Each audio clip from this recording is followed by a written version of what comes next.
Olá, amigos e amigas da TV Suprem. Nós estamos reunidos para mais um programa do Papo Suprem, como sempre com novidades e hoje com uma pessoa muito especial, a Lívia Borges. Ela tem uma formação que eu vou pedir para ela mesmo explicar, não é muito fácil, mas é muito diversificada, trabalhou ativamente em vários segmentos da sociedade e é uma pessoa muito simpática, com uma formação ampla. Lívia, muito obrigado pela sua presença aqui nos estúdios da TV Suprem. Eu que agradeço, é um privilégio estar aqui com vocês. Tá. Então, Lívia, me conta um pouco, porque você é advogada, depois foi psicóloga, depois psicossomática, depois mestre em ciência política. Não é muito fácil de entender. Explica pra gente. Então, eu comecei a minha carreira como advogada, trabalhei na área criminal, algumas causas também na área de família, e trabalhando com, na verdade, com aquela clientela, com as situações que se afrontavam, né? Eu comecei a me sensibilizar cada vez mais realmente pelo sofrimento humano. Sim. E aí procurei trabalhar com prevenção. Então eu vi que talvez não naquela área, mas eu queria pegar aquilo que de repente levava ou como motivação, às vezes quando era uma situação de família, ou uma situação também criminal, que às vezes a pessoa se envolve numa situação passional e às vezes... Né, a lei da justiça, né?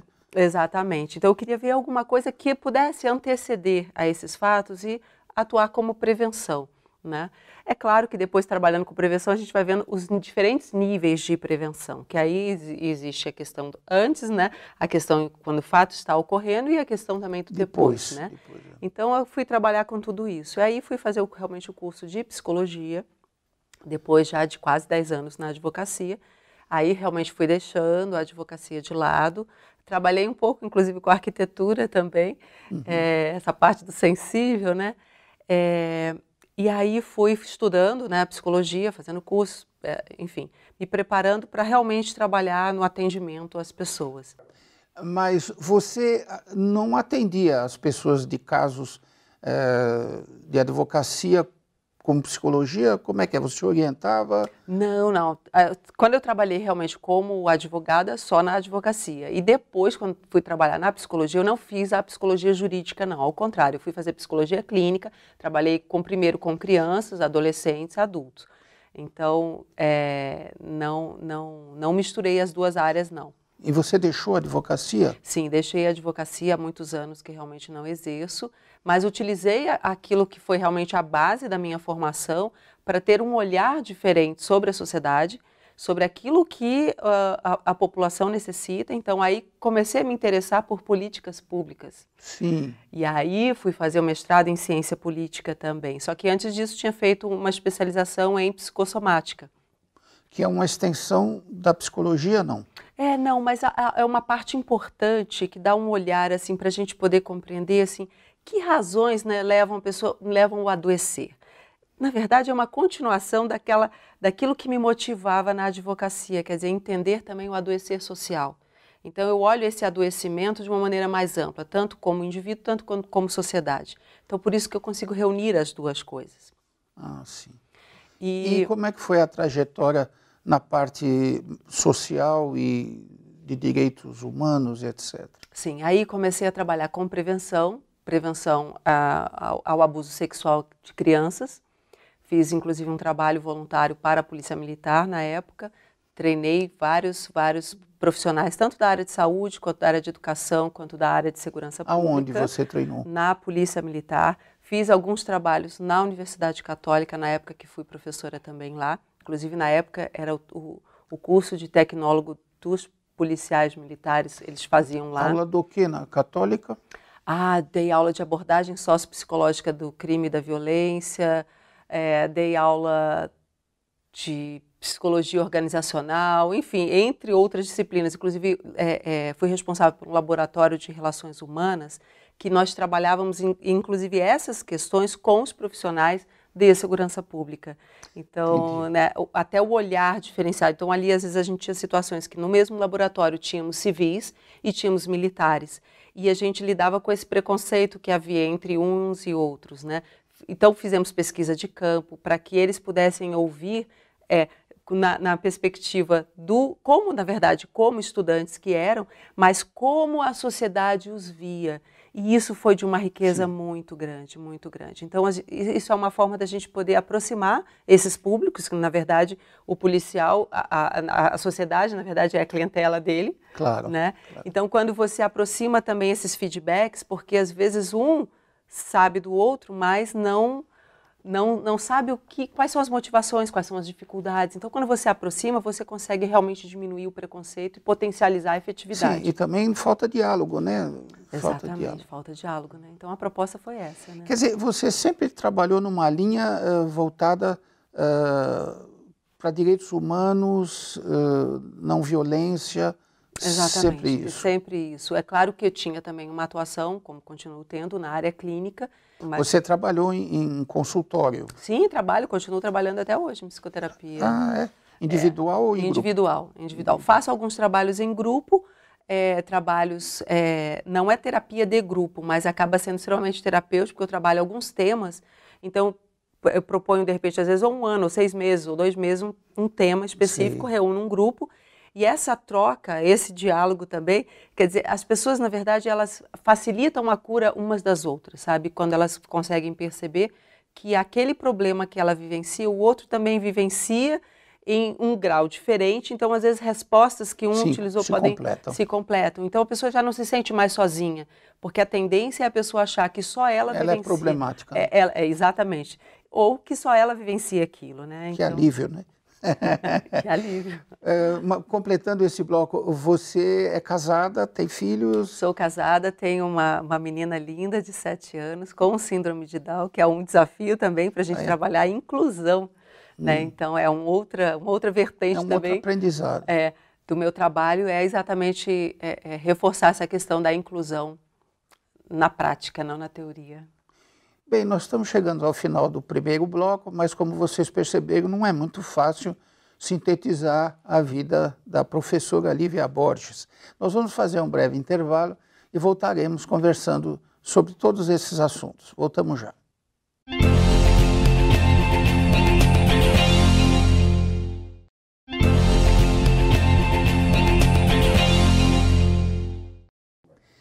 Bem, amigos e amigas, voltamos a conversar com Lívia Borges, que no primeiro bloco falou de coisas tão interessantes e até exemplo para nós.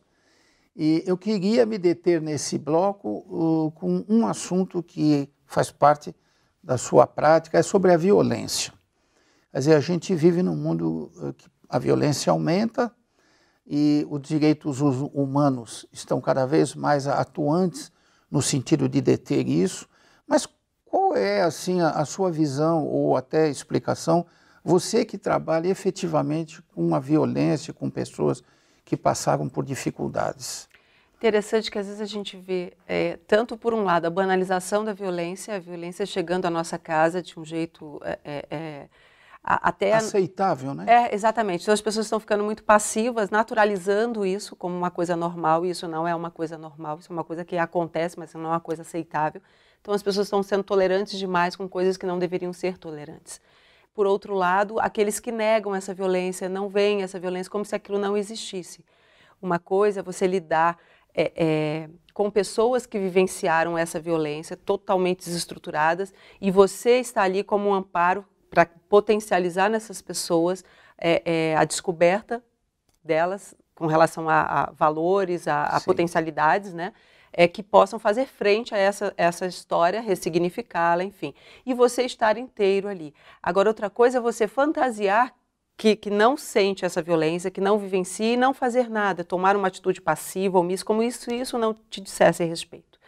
Isso é uma coisa que também me preocupa, tanto trabalho assim por um lado, mas trabalho também com esse outro lado, e às vezes acho que as pessoas se omitem demais quando elas deveriam realmente se expor, claro, com o devido cuidado, mas se expor a assumir posições, porque às vezes a gente vê situações de violência desde... Chegaram onde chegaram por omissão. Por omissão. Isso acontece principalmente com a corrupção. Então, quando você pega a questão da corrupção e vai lá na frente onde ela vai desencadear, existe uma relação direta de causalidade, só que isso às vezes, para a pessoa comum, talvez isso não seja tão evidente assim, sabe? E às vezes, quando você vai vendo no caminho, uma série de omissões, uma série de, inclusive, necessidade das pessoas lucrarem no meio desse caminho, sem perceber que lá na frente é alguém que vai ser violentado, é alguém que vai viver de uma maneira indigna. Vai sofrer, né? Com aquilo. Claro, e aí a gente vai falar de violência estrutural, a gente vai falar de todos os níveis de violência. E esquece esse fator da omissão. Exatamente. Mas você acha que as pessoas estariam preparadas para tomar posições mais efetivas para combater a violência? Eu acredito que elas têm potencial para isso, mas isso precisa ser transmitido desde a formação. Porque se você aliena a pessoa, aliena a criança, se você não sensibiliza a criança a, por exemplo, fazer trabalhos voluntários, em que ela veja a dor do outro, que ela veja a necessidade do outro, que ela encontre o valor dela até a partir desse fazer o bem à outra pessoa, ela vai crescendo achando que aquilo é indiferente, que aquilo não diz respeito a ela. E quando você responsabiliza a pessoa num sentido mais amplo, você faz com que ela se sinta pertencente. Ao se sentir pertencente, qual é a tendência? Ela passa a ser proativa, né? Exatamente, é construir, é valorizar, é cuidar. Então, se a gente quer trabalhar com prevenção à violência, primeiro fazer com que as pessoas se responsabilizem, mas não responsabilizar, você tem obrigação, como uma coisa ruim. Não, como um privilégio, como uma coisa boa. Contribuição. Como uma contribuição e como o seu valor sendo transmitido e sendo, na verdade, percebido a si mesmo a partir daquele fazer. Fazer pelo outro, que na verdade é um fazer a si mesmo, no sentido mais amplo, né? Eu confesso que enquanto você estava falando, eu sinto que talvez eu tenha me metido na vida em algumas situações. Eu me pergunto, eu acho que nós devemos nos perguntar até que ponto nós estamos conscientes dessa tomada de posição, da importância de cada um nesse processo, né? Porque a gente critica a violência, põe a culpa numa porção de coisas, mas às vezes está se omitindo, né? Na sua prática, você acha isso comum? É um fator preponderante a omissão das pessoas? Acho um fator comum, pelo menos assim, tenho visto muito, de uma maneira assim, muito recorrente, sabe? A gente vê em vários níveis, tanto nas famílias, às vezes as pessoas se omitindo de assumirem o seu papel de autoridade. Então, os pais, quando eles não assumem o seu papel de autoridade, eles estão sendo totalmente equivocados e violentos, sim, num certo sentido, omissos, né? Permitindo a violência, às vezes, do seu filho contra outra pessoa, ou do seu filho como vítima dessa violência também, porque às vezes você não tem um olhar atento, ou não sabe dar limites. O dar limites, aí a gente entra num lado que é desconfortável. Dar limites não é uma coisa fácil. Não. Você frustra o outro. Ao frustrar o outro, o que o outro vai sentir de você? Raiva. É natural. Sentir raiva não tem problema nenhum, é emoção humana. Agora, o que você vai fazer com essa raiva é o que a educação precisa ensinar. Como a pessoa vai administrar essas emoções? Você não vai negar, mas ele precisa ter esses referenciais. Equacionar, né? Equacionar. Então, a gente vê essa omissão em várias instâncias. A gente vê isso dentro de casa, a gente vê isso nas escolas, a gente vê na sociedade de uma maneira geral. Então, quando a nossa cultura está sendo leniente demais, passando a mão demais na cabeça dos nossos estudantes, das nossas crianças, nossos adolescentes, está formando essas pessoas para um mundo que ainda não é este nosso mundo. Um mundo que não existe ainda. Pode ser até que seja no futuro, né? Mas não é ainda. Então você precisa preparar pessoas para viver no que estamos vivendo aqui e agora. Claro, com uma perspectiva melhor para o futuro, mas você não pode trabalhar para o futuro negando algo aqui. Sim, aí é utopia, né? É utopia. Utopia. Então, e isso é uma coisa que tem realmente me preocupado, sabe? Me diga uma coisa, o que você traria como reflexão ou sugestão para a sociedade ou até a família como uma mudança de prática, de ações, por simples que sejam, que possam reverter um quadro? Afetividade e limites. Acho que as duas coisas elas caminham juntas e elas estruturam uma personalidade. Porque só limite, você fica muito seco, você fica às vezes tolhendo demais. Intelectual. Né? Exatamente. Ou a afetividade somente também ela não te ajuda a direcionar esse teu impulso, né? Inclusive quando a gente quer trabalhar autocontrole, né? Tanto na criança, adolescente ou adulto, como é que você vai trabalhar se a pessoa não se estruturou na infância em termos de contenção né? Dos seus próprios instintos primitivos? Quer dizer, é você saber se posicionar, é você realmente se colocar como autoridade naquele papel. Veja, quando a gente fala que autoridade, nas suas funções, não é superioridade, não se trata disso. Porque quando a gente trata da criança, do adolescente, eles são importantes, tal qual o pai e a mãe. Agora, você precisa entender o quê? O papel, o que é adequado para você, o que é esperado para você, porque ele também te desafia a isso. E é isso que, na verdade, vai ajudá-lo a estruturar o papel dele. Aquilo que ele... Não sei se, de repente, é isso que você... Não, sim, é a sua contribuição. Sim. Eu acho que assumir o seu papel, né, não transferir para os outros as coisas que são suas, nem vice-versa. Sim, assumir a responsabilidade. Assumir a sua responsabilidade, que acho que, de repente, é uma coisa que as pessoas estão terceirizando a sua responsabilidade. Quer seja a responsabilidade como pais, quer seja até como esposa, como marido, como companheiro, como colega de trabalho, as pessoas estão terceirizando tudo. E não assumem que, na verdade, aquilo que é utópico do casamento ideal, da profissão ideal, do mundo perfeito, vai depender de como você processa isso diariamente. Porque o desafio ele é diário. Todo dia você vai errar e todo dia você vai buscar aprumar-se. E assim é a vida. A beleza da vida é isso. Senão, quer dizer, o que estaríamos fazendo aqui? Então, na verdade, essa utopia ela serve para direcionar você. Não é um lugar que você vai alcançar. Isso aí é realmente... Sim, é um norte. É um norte, para inclusive motivar você a estar sempre se aprimorando. Nunca achar que você vai comprar um livro de receita pronta que vai dizer como que vai ser o seu casamento ou como vai ser a criação dos filhos. Isso não existe, né?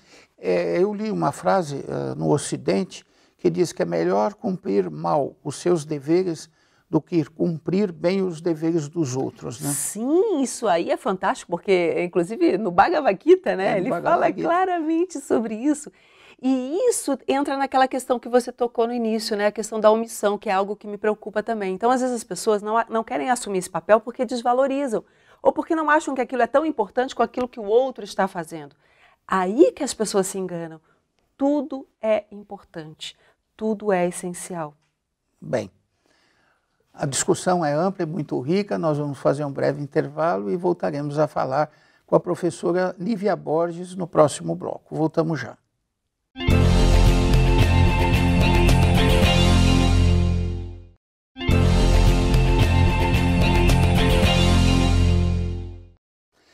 Então, nós vamos terminar a nossa entrevista com a Lívia Borges nesse terceiro bloco e eu preciso, então, acrescentar a formação voltada à parte espiritual da Lívia, porque a Lívia ela estudou profundamente as filosofias orientais. Ela, no final do segundo bloco, falou do Bhagavad Gita, uma obra clássica no mundo todo, livro de cabeceira do Gandhi, inclusive, e do Einstein, e ela também é atuante nessa área. Ela coordena o Centro Ramakrishna em Brasília, então é que não dá tempo de falar dessa moça extraordinária. Mas ela tem um livro, eu quero apresentar para vocês, A Alma do Guerreiro. E, ao mesmo tempo, comentar, a gente estava falando de violência, e agora ela vai falar da alma do guerreiro. Mas o guerreiro não é aquele que usa espada e corta a cabeça de todo mundo? Não bem assim. Lívia, o que você tem para nos falar sobre a alma do guerreiro no teu livro? Pois é, aqui no livro, então, eu estou trabalhando o arquétipo do guerreiro, então eu trabalho questões tanto de padrões de pensamento quanto padrões de comportamento e as motivações desse guerreiro. É claro que a gente está olhando aqui nesse sentido positivo, é claro que o arquétipo ele tem sempre o lado da dualidade, o lado negativo e o positivo, só que quando a gente acaba descuidando desse arquétipo, que ele é extremamente importante na transformação tanto do indivíduo quanto da sociedade, a gente acaba potencializando o lado negativo, o lado da sombra. Isso eu até, às vezes em discussões na área de segurança pública, a gente acaba levando um pouquinho isso. É claro que ele não está atrelado necessariamente à espada enquanto corte, né? Mas vamos pensar nesse corte simbólico, que aí é o que eu também trabalho no livro. A gente trabalha vários símbolos que estão ligados ao universo do guerreiro e na verdade, o que a gente traz aí é que esse guerreiro, na verdade, é cada um de nós. Cada um de nós tem esse guerreiro em potencial. É claro que a gente tem ícones na sociedade que representaram esse arquétipo, isso aí com toda certeza. Mas cada um de nós tem essa força. Nós temos inúmeras lutas cotidianas, lutas com relação a crises financeiras, crises de saúde, enfim, familiares, né, relacionamentos. Basta olhar para o nosso próprio corpo, nós temos o tempo todo, na verdade, uma guerra interna. né? Quando a gente fala do sistema imunológico, nós estamos falando também de uma guerra com relação, às vezes, àquilo que vem como um invasor que é percebido como uma ameaça e que, de repente, todo o teu organismo se prepara para transformar aquilo ali, para não permitir que, na verdade, aquela informação, que às vezes é informação de um vírus, né, venha modificar todo o teu funcionamento. Então, isso é uma situação até de proteção. Então, o guerreiro, na verdade, ele protege, ele é aquele que vem resguardar o Dharma. Então, numa linguagem... Dharma enquanto aquele dever universal, mas também aquele poder que sustenta a vida. É aquilo que trabalha as virtudes para preservar uma ordem universal. E interessante que, às vezes, para ele preservar essa ordem universal, que aí tem a ver com, a gente poderia usar até a linguagem do Amit Goswami, causalidade descendente, causalidade ascendente, né?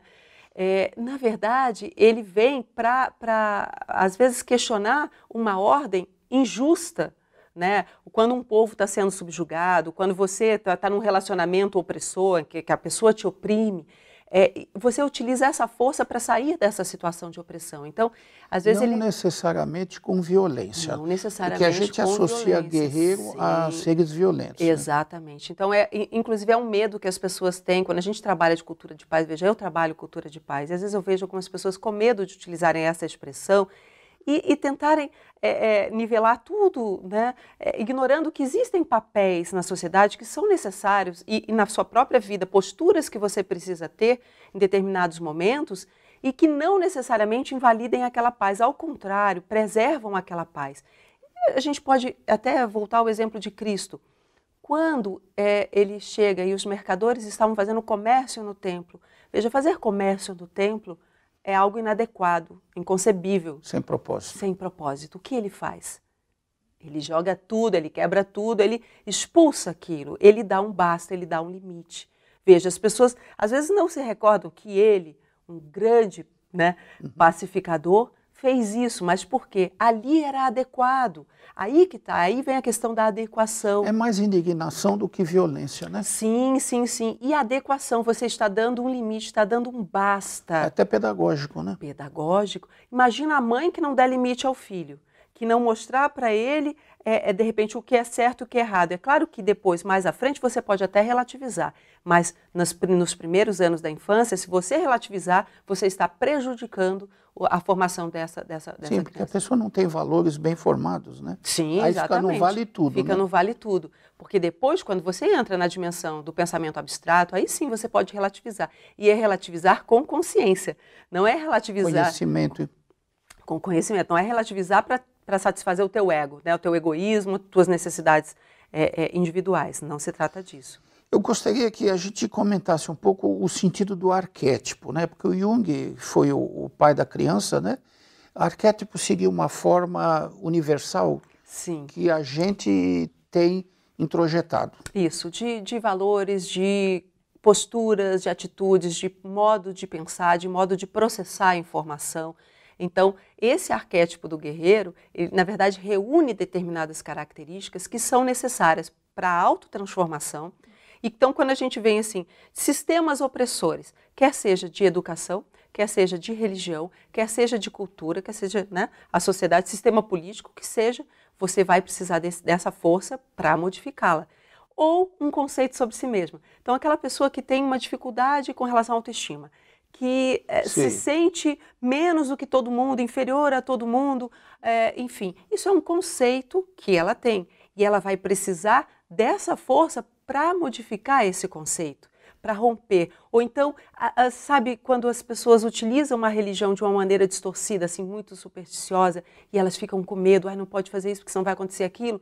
Isso tudo está na mente dela.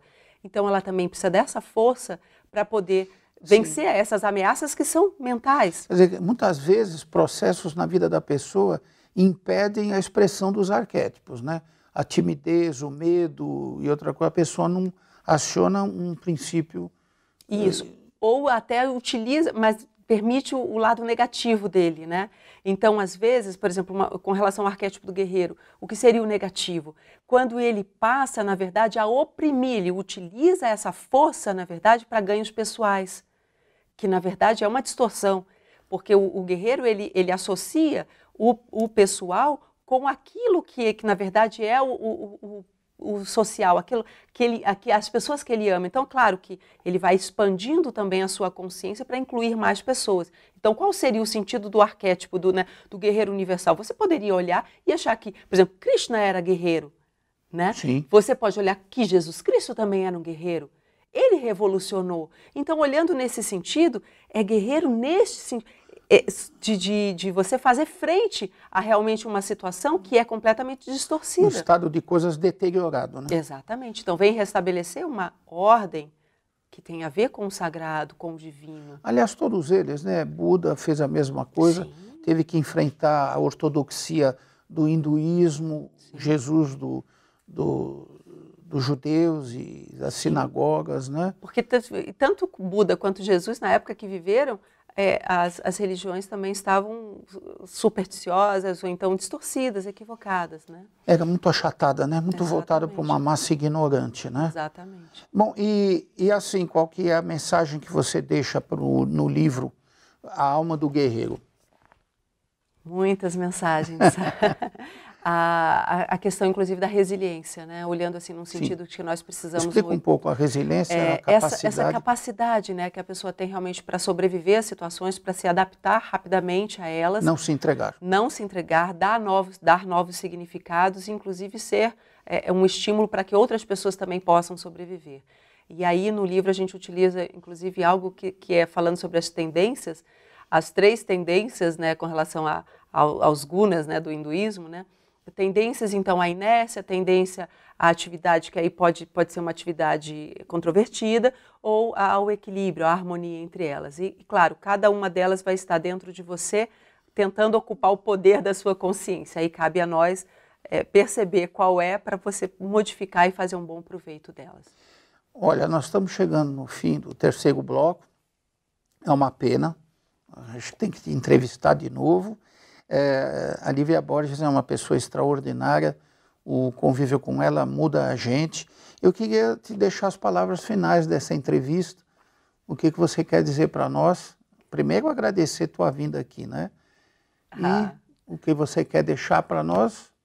Eu que agradeço, é uma satisfação estar aqui, acompanho o trabalho de vocês, muito bacana. E é aquela ideia, assim, mais uma mão, na verdade, assim, para colaborar, cooperar realmente com o mundo. Então, a ideia do arquétipo do guerreiro é aquele que coopera exatamente para essas forças realmente da luz, do crescimento, da transformação positiva. E acredito que todos nós, na verdade, estamos imbuídos, né, com esse propósito. Então, tá bom, obrigado pela contribuição, obrigado pela audiência e até o nosso próximo Papo Suprem. Obrigado.